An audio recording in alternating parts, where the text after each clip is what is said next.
এক নাম্বার তাজকিয়া বা আত্মশুদ্ধি অর্জনের প্রথম কাজ হচ্ছে, সর্বপ্রথম কাজ সেটা হলো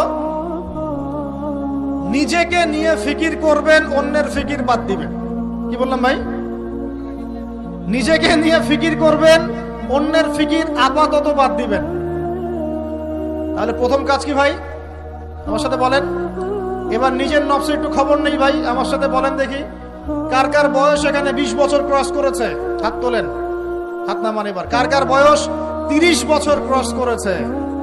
কার কার বয়স 40-50 ক্রস করেছে? আচ্ছা, এবার হাত নামান। এবার আজকে বাসায় গিয়ে ঠান্ডা মাথায় আমার এই কথাটা শুনবেন।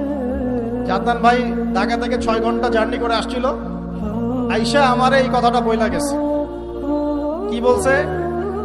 এই যে 30 বছর, 20 বছর, 40-50 বছর আপনার জীবন থেকে চলে গেছে, একটু চোখ বন্ধ করে আজকে বাসায় গিয়ে আপনি চিন্তা করবেন নিজের নফসের খবর কিভাবে নেবেন সেটা বলছি। চিন্তা করবেন যে এই 40 বছরে, 30 বছরে আপনি 30 দিন জামাতের সাথে নামাজ পড়েছেন কিনা।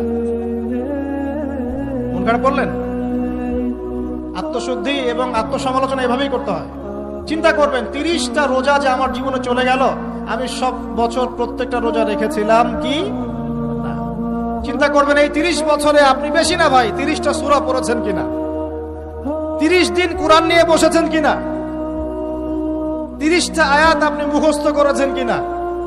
30টা আয়াত, মাত্র 30টা আয়াত, যেমন আলহামদুলিল্লাহি রাব্বিল আলামিন, আর রহমানির রহিম, মালিকি ইয়াউমিদ্দিন, এভাবে 30টা আয়াত আপনি মুখস্থ করেছেন কিনা, মাত্র 30টা।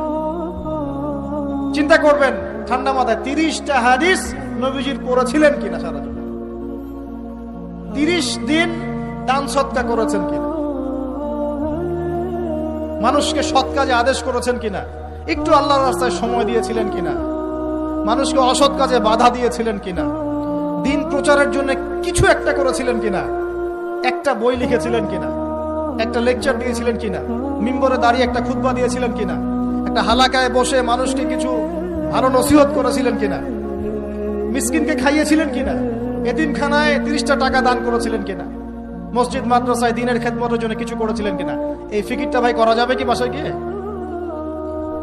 আমি জানি হয়তোবা, আল্লাহ না করুক, কিন্তু হয়তোবা বেশিরভাগ মানুষের উত্তর আসবে কি হ্যাঁ না না। এখন আমাকে বলেন সমাজ পরিবর্তন হবে কিভাবে? বলেন এই মানুষগুলোকে দিয়ে, এই অবস্থার এই মানুষগুলোকে দিয়ে? আপনার তাই মনে হয়? দেখেন ভাই, একটা কথা আমি আপনাকে বলে যাই যে আমরা জীবন পেয়েছি একটা, কয়টা ভাই?